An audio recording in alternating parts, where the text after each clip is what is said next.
Salve, salve, gente boa! Eu sou o professor Euclides, essa é a Escola Teófilos. Bem-vindos ao nosso canal.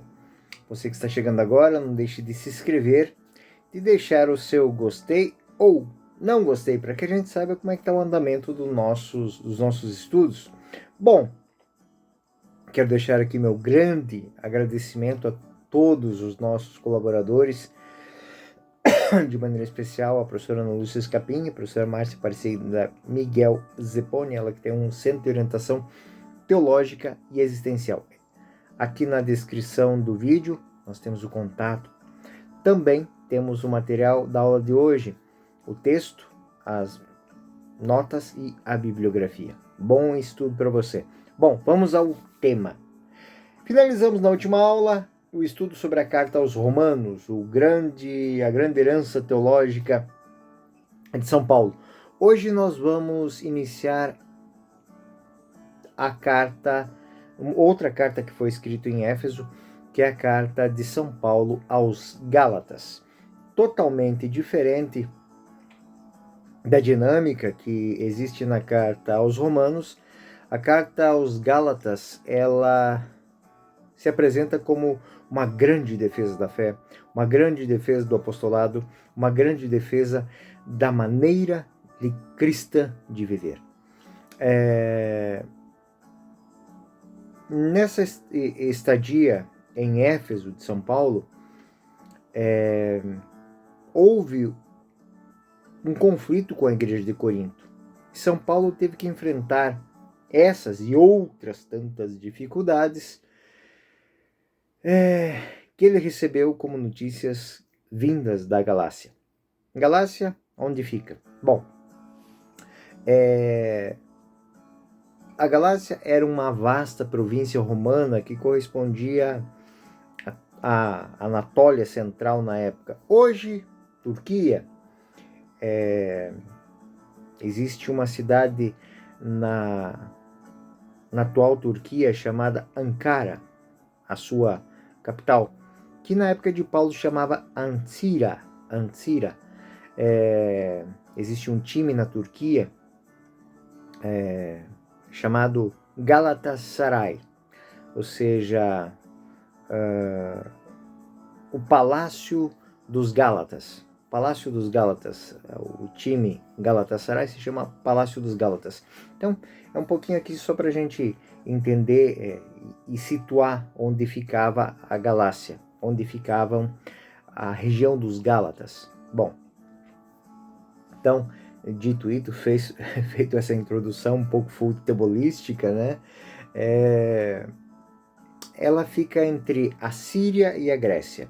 São Paulo teve que atravessá-la várias vezes, ele foi nas regiões da Psídia, da Licaônia, e passou por ela umas 2 vezes indo a Corinto. Outra vez, indo a Éfeso, ele atravessou o norte da Galácia. E essa região é uma região de pessoas simples, de camponeses, uma região que na época de Paulo era muito pouco urbanizada, mas lá havia se instaurado, criado núcleos cristãos. E São Paulo achava que eles estavam funcionando bem. Porém, os judaizantes, eles se instauraram nessas comunidades, né? Nessas comunidades cristãs da Galácia, se instaurou uma crise e um protesto contra Paulo. Porque por volta mais ou menos do ano 56, eles reclamaram que aquilo que Paulo tinha ensinado não é aquilo que os pregadores que chegaram de Jerusalém estão pregando. Então esses judaizantes, eles vieram às igrejas da Galácia pregando o novo evangelho, que na verdade desafiavam a autoridade de Paulo e perturbavam aquela profundidade, aquela comunidade com coisas que eram um retrocesso, uma volta ao judaísmo. E eles defendem a necessidade da lei, defendem também a necessidade da circuncisão. E esses judeus cristãos, eles afirmam que eles defendem as posições da Igreja Matriz de Jerusalém e que Paulo está pregando um segundo evangelho, e ele está, de certa maneira, se portando como um pregador freelancer, ou seja, um pregador livre. Outra coisa que os judaizantes colocaram naquela é a adoção do calendário judaico, né? O Ketuvim, o Nevi, todas as festas judaicas serem aplicadas. E São Paulo pergunta aos Gálatas por que foi que estes apóstolos, né,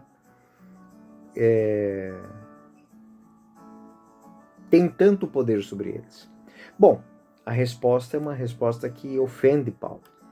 Que segundo esses judaizantes, São Paulo fez aquela pregação sem profundidade, sem falar do calendário judaico, sem falar da circuncisão, sem falar do templo de Jerusalém, a necessidade de ir ao templo, porque São Paulo estava com preguiça, era um missionário acomodado, né? E ele conduziu o seu ensinamento simplesmente a fim de ganhar o favor daqueles que ouviam, né? O Cristo ressuscitado, o dom do Espírito Santo, é importante, mas não é tudo, né? E esse é o ensinamento que os judaizantes deixaram na Galácia. A observância da lei de Moisés, segundo eles, permitia que aquelas pessoas fossem ainda mais longe. Bom, esses novos missionários, eles não fazem nada de errado com São Paulo, eles dizem simplesmente que estão ali completando, melhorando a educação dos Gálatas. Bom, São Paulo ficou extremamente ofendido. E, na verdade, por zelo e por cuidado com aquela comunidade, ele quer briga. Ele quer fazer com que aquelas pessoas entendam que não é assim. Só que isso também foi usado por esses judaizantes. Olha, nós também, São Paulo pregou aí, ele fez um trabalho meio que meia boca, mas a gente está aqui para ajudar vocês a darem um passo adiante. Então, dá a entender que não que São Paulo é alguém impositor, né? E diante dessa provocação doutrinária, São Paulo é forçado a se defender. E ele escreve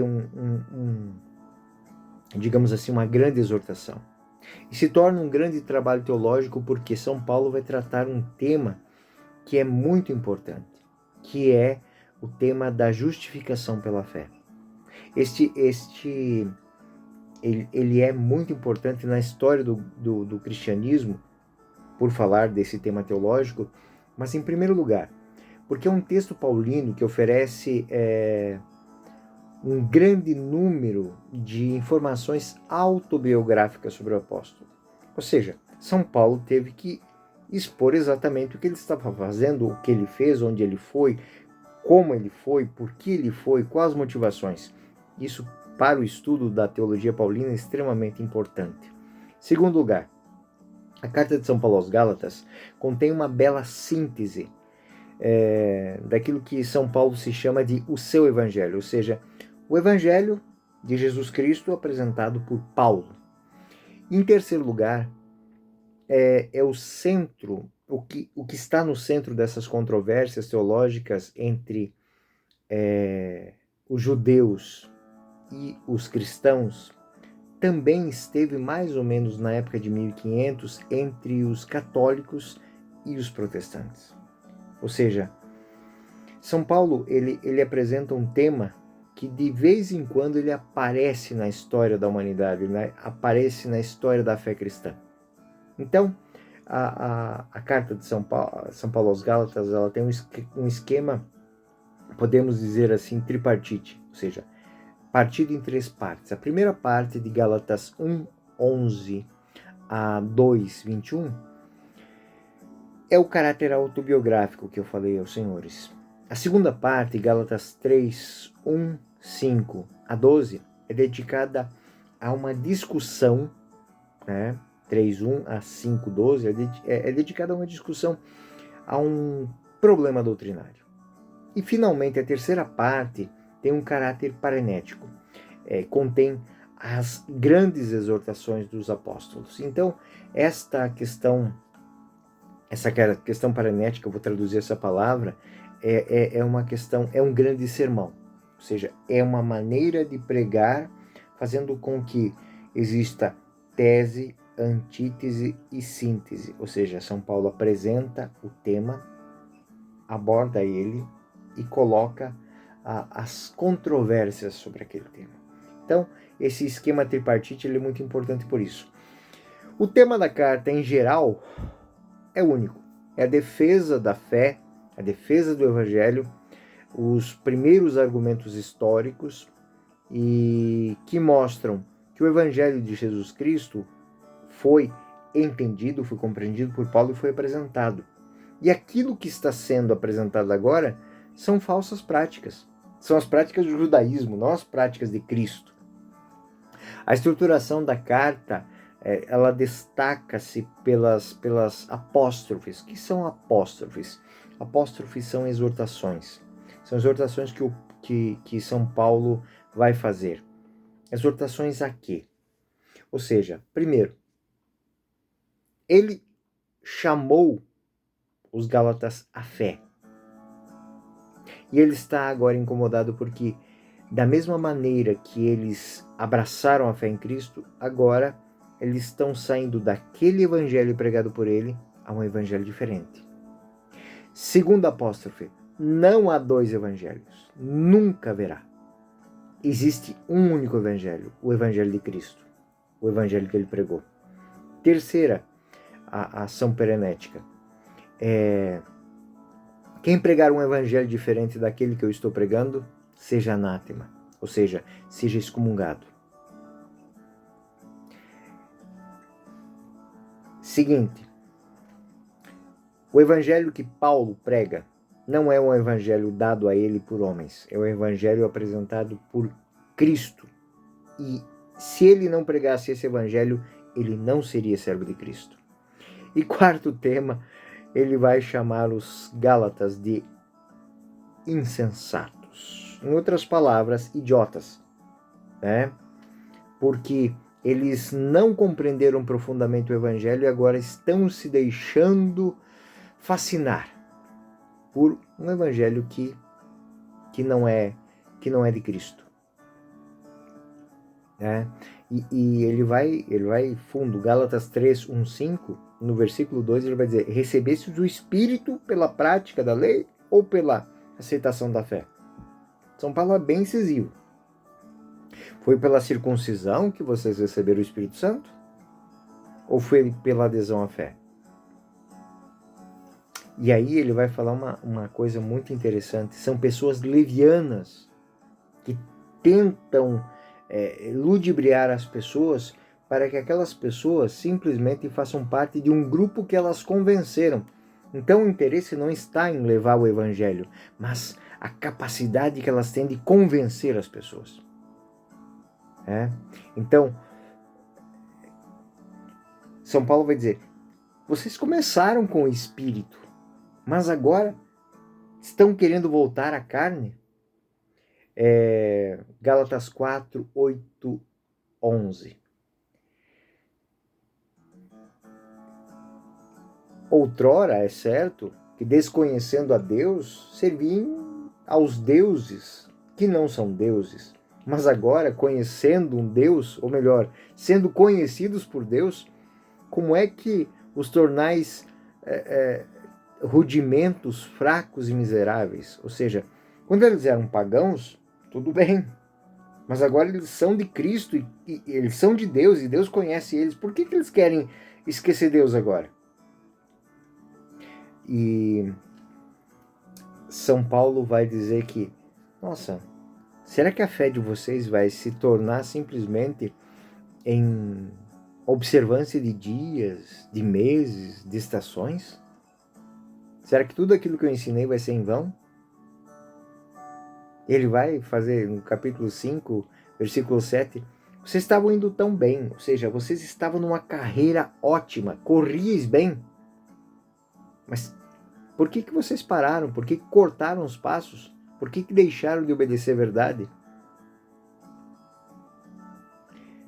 Seguindo um pouco mais adiante, na carta aos Gálatas, nós vamos notar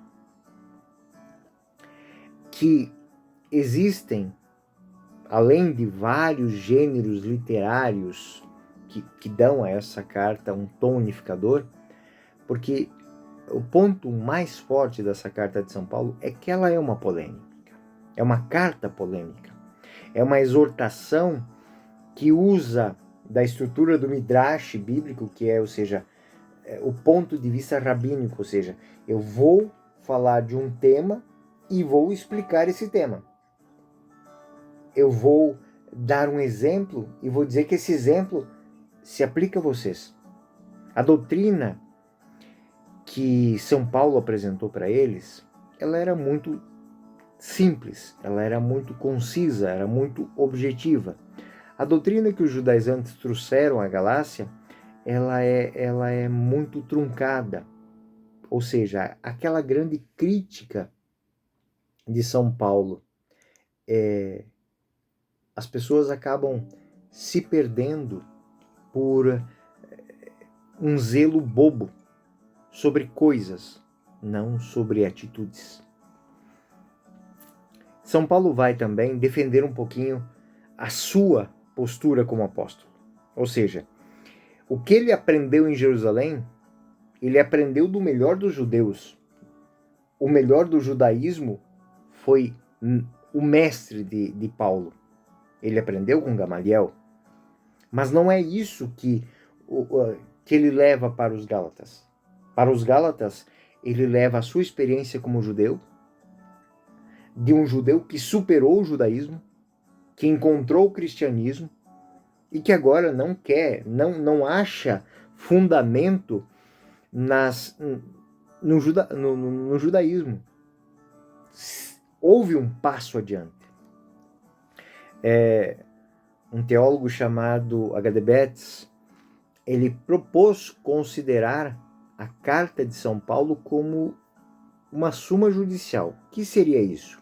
A Carta de São Paulo ela tem um exórdio, uma narratio, uma propositio, uma probatio, uma conclusio, ou seja, ela tem toda a estrutura clássica de um julgamento.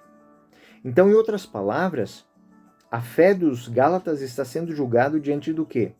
Diante de argumentação, diante de uma grande argumentação. Não podemos exagerar nesse conceito que eu vou dizer aqui, mas é como se a carta aos Gálatas, do ponto de vista técnico, fosse uma primeira versão do direito canônico, onde você aplica regras que são práticas e coloca elas em contraponto com normas que não fazem parte da fé cristã. Ou seja, se você viver isso, você é cristão. Se você viver isso, você deixa de ser cristão. Se você viver isso, você está de acordo com a fé. Se você fizer isso, você está abandonando a sua fé. Então, o estilo de São Paulo nessa carta, embora tenha uma espontaneidade tumultuada, explosiva, ela é muito profunda na sua conceituação teológica. Em alguns momentos, São Paulo é tão objetivo que parece enigmático. Ou seja, ele fala às pessoas de uma maneira tão objetiva que ela chega a ser assustadora. Ele tem um tom impetuoso. Ele tem um tom, em alguns momentos, quase que agressivo, quando ele chama de vocês são estultos, vocês são idiotas. Né? E é uma carta que tem uma originalidade, porque São Paulo usou tudo aquilo que ele aprendeu do judaísmo. Ou seja, ele vai fazer uma análise histórica do judaísmo. Dentro da carta, ele vai passar desde Abraão, passando pelos profetas e chegando a Cristo, dizendo que existe uma lei antiga, da mesma maneira que existe uma bênção antiga, uma proposta antiga, e que os filhos de Deus não são só advindos da herança de Abraão. Nós temos Agar, nós temos Isaac, nós temos Sara, Isaac, Agar e Ismael. Ou seja, ele vai fazer um grande elaborado mostrando que a bênção de Deus, ela não é só para o povo de Israel. Muitos outros povos foram abençoados por Deus, a humanidade é abençoada por Deus. Cristo, ele dá um passo adiante. Ele faz com que a humanidade dê um passo adiante, não dependendo mais de ritos, de celebrações, de datas. Ele mostra que isso esvazia a fé cristã. E se a gente pegar o texto, já no seu início, na sua saudação inicial, Paulo tem um tom polêmico. Diferente daquelas saudações afetuosas que ele faz aos romanos, que ele faz aos tessalonicenses, na carta aos Gálatas, ele já chegando, né? O apóstolo Paulo, não por parte dos homens, nem por meio de homem algum, mas por Jesus Cristo e por Deus Pai, que os ressuscitou dos mortos. Uia! Ou seja, ele chegando, dizendo, olha, estou aqui falando com vocês em nome de Jesus Cristo, que ressuscitou dos mortos. Não é por causa dos homens. E ele está fazendo uma menção aqui, aqueles que vieram de Jerusalém, dizendo que estavam trazendo a tradição de Jerusalém para os Gálatas. Ou seja, eles estão pregando o judaísmo, não estão pregando o cristianismo.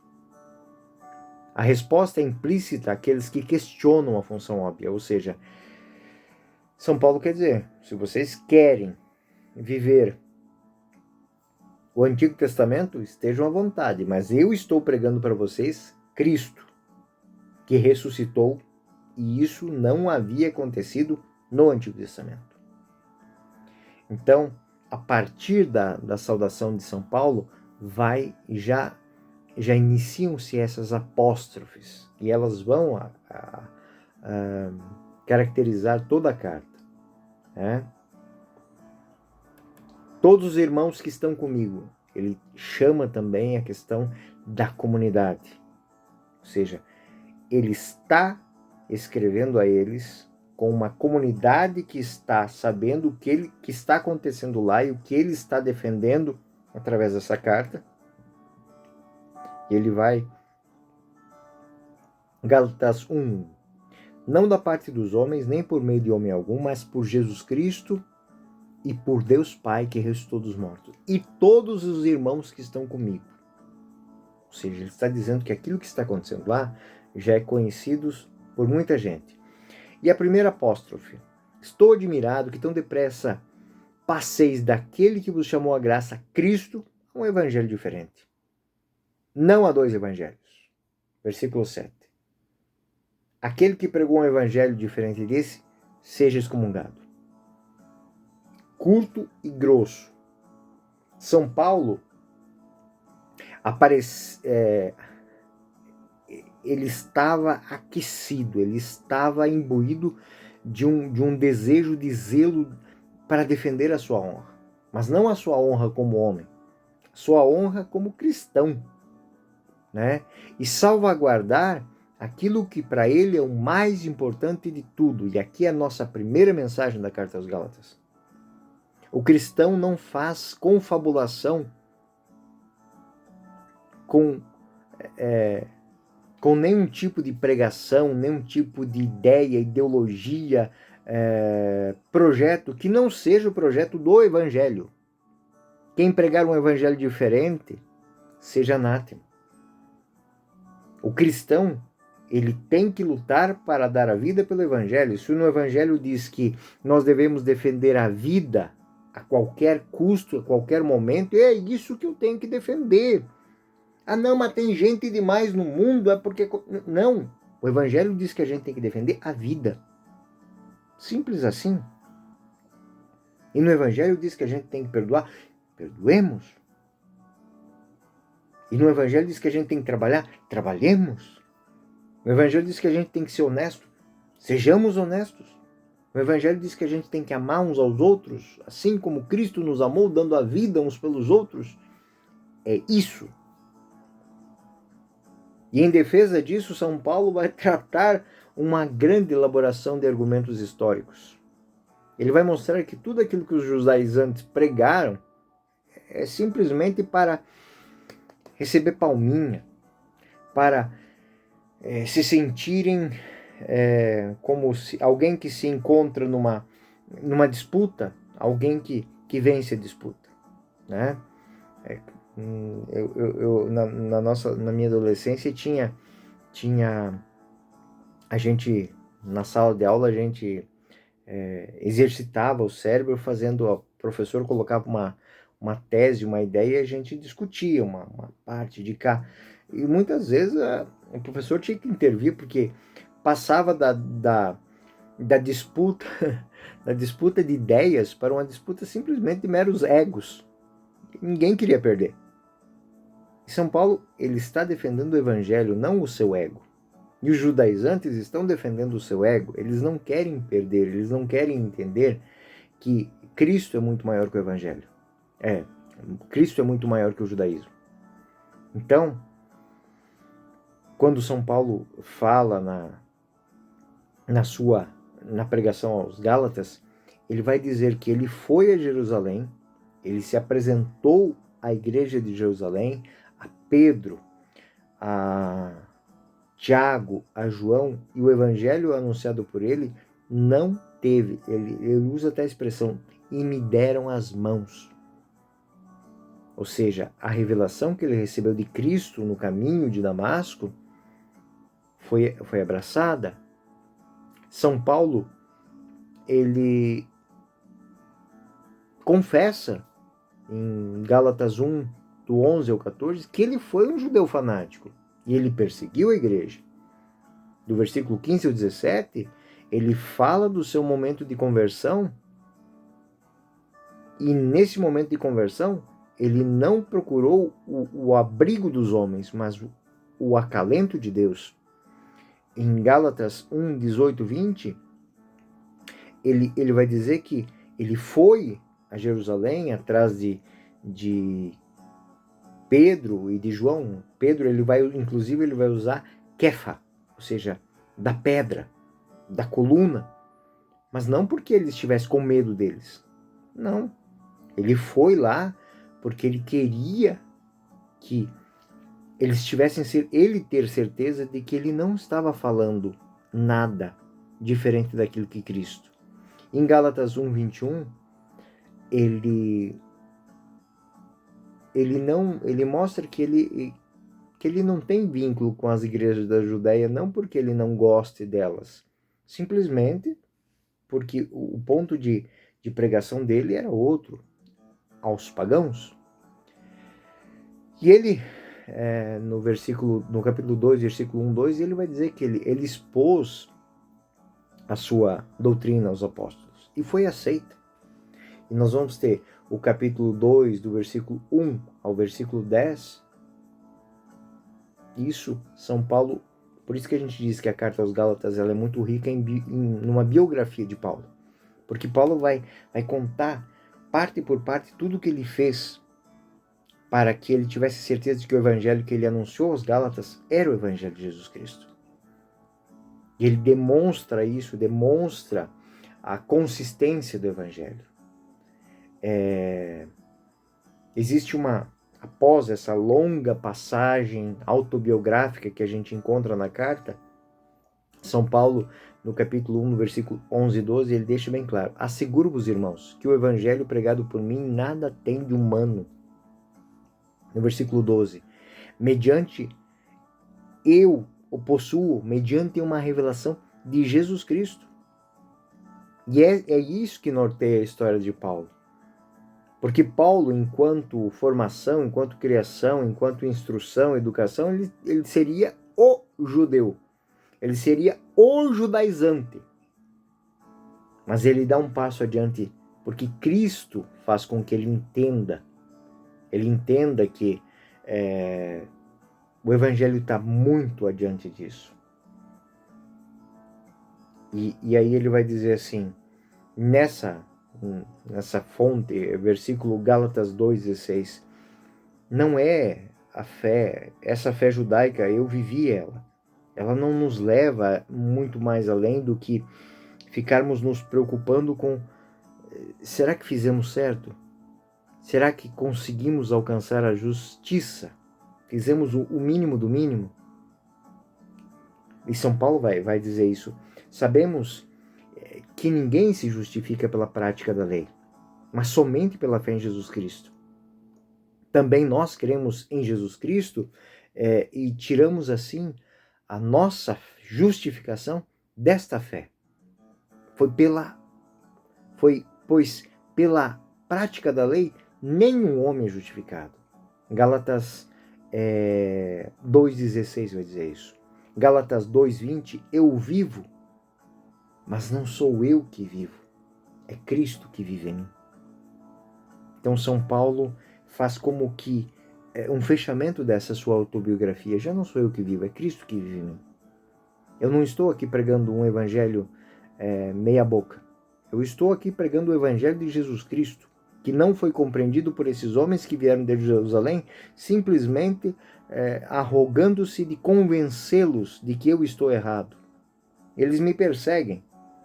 Eles simplesmente me perseguem por quê? Porque eu não prego a circuncisão. E aí, quando Paulo vai partir para essa defesa com argumentação doutrinária, aí ele explode. Aí ele aquece mesmo, aí ele é firme. Gálatas 3, 1, 5.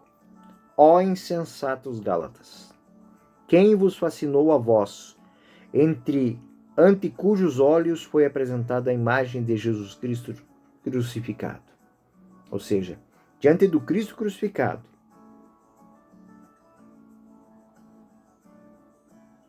existe alguma coisa maior do que isso que vos fascinou?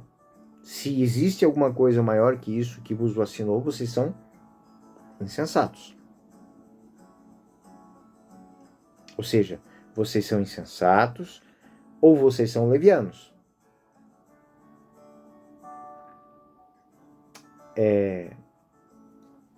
Depois de passar por esse susto sobre a estupidez, São Paulo, depois desse chacoalhão, ele vai tratar os temas agora como um judeu, como um rabino, extremamente conhecedor da Sagrada Escritura. E ele vai ponto por ponto. Se nós não temos o Espírito Santo, a fé não funciona. Abraão acreditava. E a fé que nos faz filhos de Abraão. Se nós não temos fé, nós não somos filhos de Abraão. Então, se um judeu que não acredita em Cristo, ele não tem fé. Se ele não tem fé, nem judeu ele é.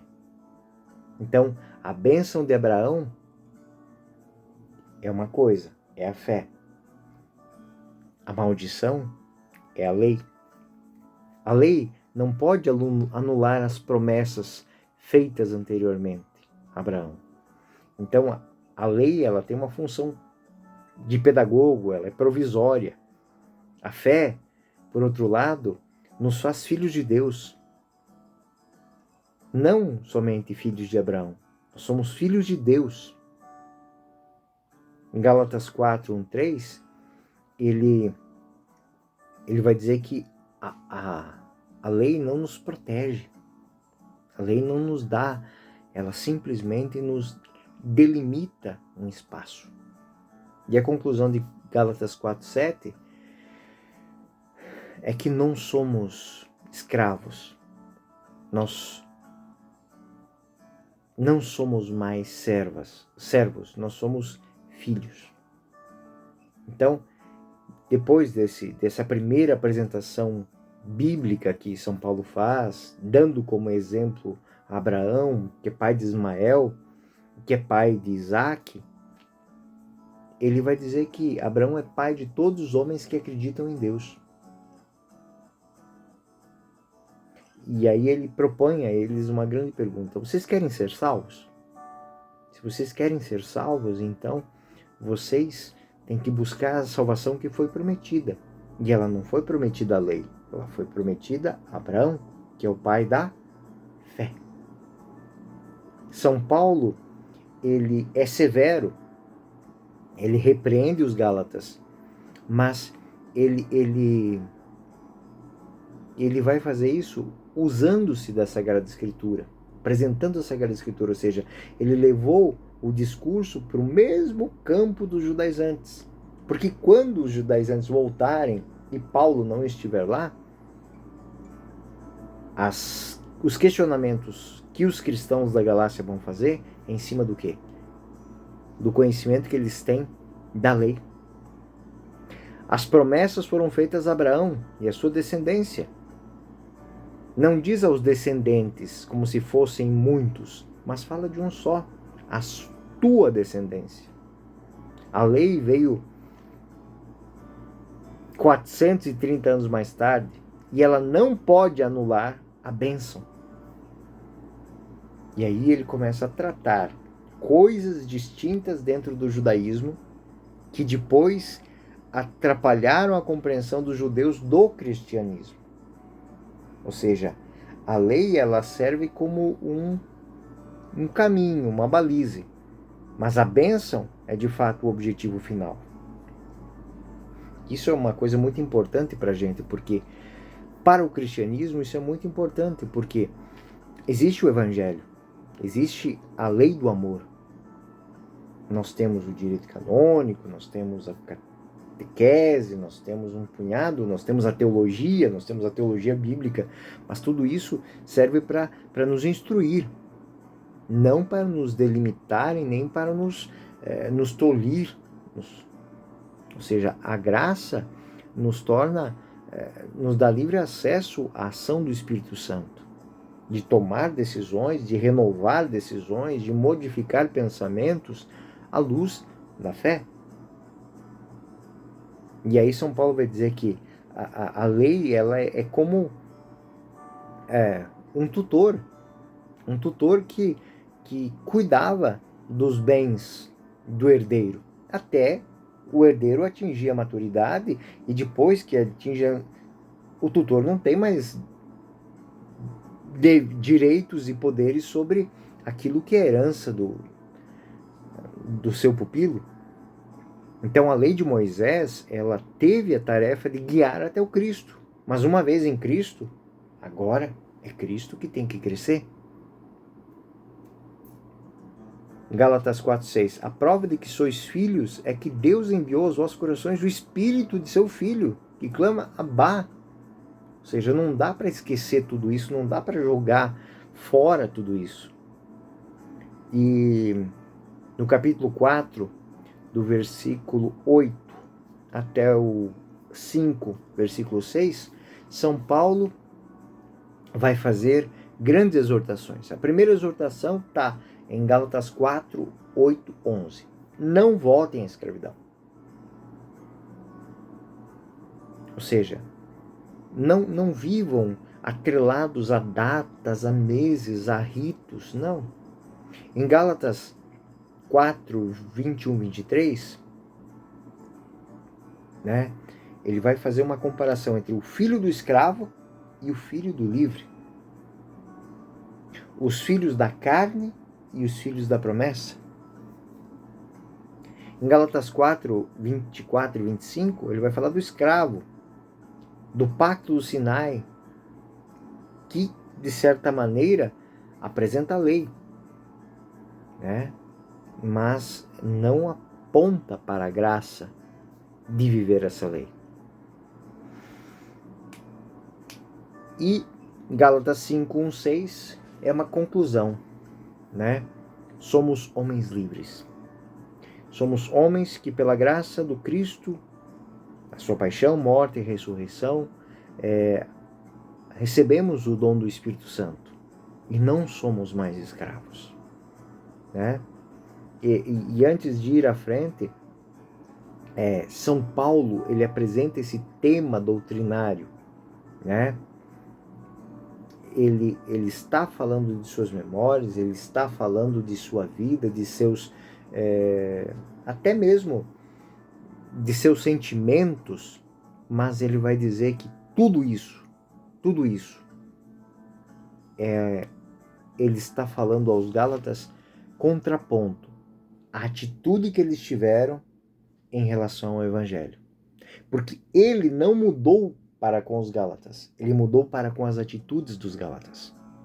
Ou seja, ele está dizendo, eu lhes apresentei o Evangelho de Jesus Cristo e ninguém tem direito de tirar isso de vocês. E mesmo que um anjo viesse aqui, ele não poderia anunciar um evangelho diferente daquele que eu anunciei. Por quê? Porque já não sou eu que vivo, é Cristo que vive em mim. Então não existe algo a ser organizado, reestruturado.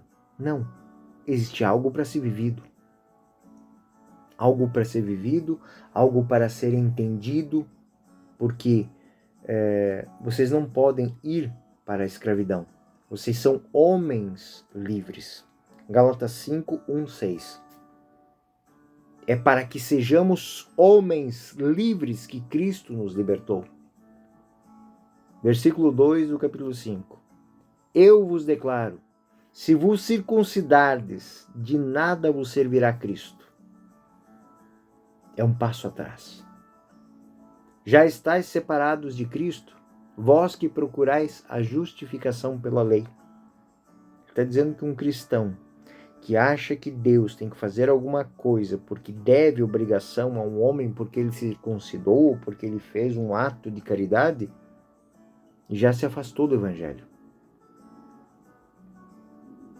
Estar circuncidado ou incircuncidado, para Cristo não tem importância nenhuma, porque o Evangelho foi anunciado a circuncidados e a incircuncisos, mas foi a fé que os uniu em um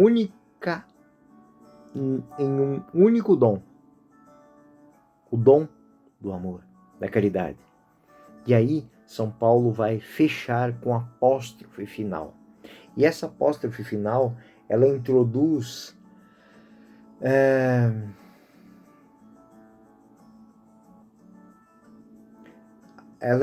uma temática que eu posso dizer assim, que ela é parenética, ela é exortativa. Ou seja, o amor é a lei maior. Não são as obras da carne, mas são as obras do Espírito. Nós não vivemos o Evangelho por orgulho, mas por compreensão. E assim, São Paulo, no capítulo 6, ele vai dar uma infinidade de dicas para se viver o bem, para se aplicar tudo aquilo que o Espírito Santo motiva no coração das pessoas. Então, as palavras de fogo, as palavras firmes de São Paulo para com essa comunidade, no fundo, elas têm um grande zelo, um grande amor, um grande carinho, que não quer que pessoas que reconheceram, que viveram, que estão em Cristo, que receberam o anúncio do Evangelho, se tornem meros cumpridores de regras. Daqueles que dizem assim, cumpri minha obrigação, estou salvo. E ele usa uma expressão extremamente irônica. No capítulo 5, no versículo 12, ele vai dizer, oxalá acabem por se mutilar os que vos inquietam. Ou seja, aquelas pessoas que vieram dizer que vocês têm que se circuncidar, que eles se mutilem. Que eles acabem por se mutilar. Ou seja, que se eles acham que se cortando, se esfaqueando, eles vão conseguir alguma coisa, então que eles façam na vida deles, mas não inquietem mais vocês. E São Paulo vai terminar dizendo que toda a lei encontra a sua plenitude no conceito do amor, no preceito do amor. E o cristão que obteve a vida em Deus, deve dar graças através do Espírito Santo. E é necessário que esse cristão, ele frutifique.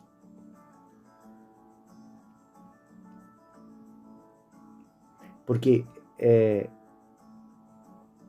enfim, São Paulo, ele vai apresentar esse evangelho como algo transformador, algo que os gálatas e os cristãos até hoje compreendem como algo que é insuperável. A lei do evangelho é insuperável. A prática da fé é superior a todas as práticas da lei. Os gálatas, eles tinham já recebido uma filiação espiritual, mas se deixaram levar por quê?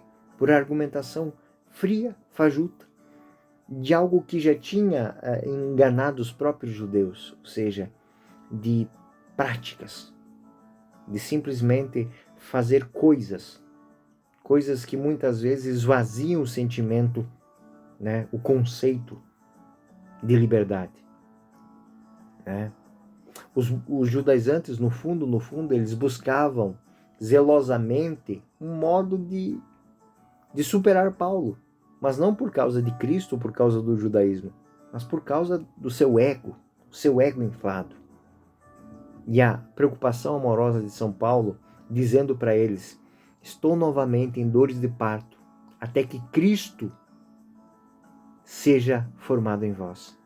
É como se Paulo retornasse àqueles homens que haviam se perdido e dissesse: olha, ele tem que nascer de novo. Vocês têm que nascer de novo. E Cristo tem que nascer em vocês. A carta aos Gálatas destaca-se por encarar frontalmente questões que são muito próprias do nosso tempo. Ela tende a propor uma reflexão de quão benéfico será para nós hoje viver a liberdade do amor. Não uma falsa liberdade, uma falsa ideia de que estamos salvos, seguros, porque estamos fazendo coisas, cumprindo ritos. Né? O grande valor é que, pelo Evangelho, a gente dá a vida, não pela lei. Os fiéis da tradição, eles deram a vida pelo Evangelho e se fizeram páginas do Evangelho, mas não como escravos ou profissionais da fé, que seguem regras limitadas e limitantes, que não levam à salvação. Enfim, viver a carta aos Gálatas, entender a carta aos Gálatas, tornar o seu conteúdo atual, depende muito de quão perto eu quero seguir Jesus Cristo. Se eu quero seguir Ele de longe, eu vou fazendo coisas. Se eu quero seguir Ele de perto, eu me torno Ele. Eu deixo que Ele esteja em mim, que Ele seja em mim. Ou aquilo que a gente diz tantas e tantas vezes na liturgia, mas não entende profundamente. O Senhor esteja convosco. Ele está no meio de nós. Corações ao alto. O nosso coração está em Deus. Demos glória ao Senhor nosso Deus. É o nosso dever e a nossa salvação. Por isso, o que São Paulo fez na carta aos Gálatas foi dizer a seus filhos amados: não se percam por pouca coisa. Não abandonem o tesouro pelas moedas que jogaram para vocês no caminho. Que Deus abençoe vocês, abençoe suas famílias. Um bom fim de semana. Que Deus os guarde, um bom domingo, uma boa oração e, acima de tudo, que Cristo esteja no meu coração e no seu coração. Eu sou o professor Euclides, essa é a Escola Teófilos. Até o próximo vídeo. Fiquem em paz, fiquem com Deus.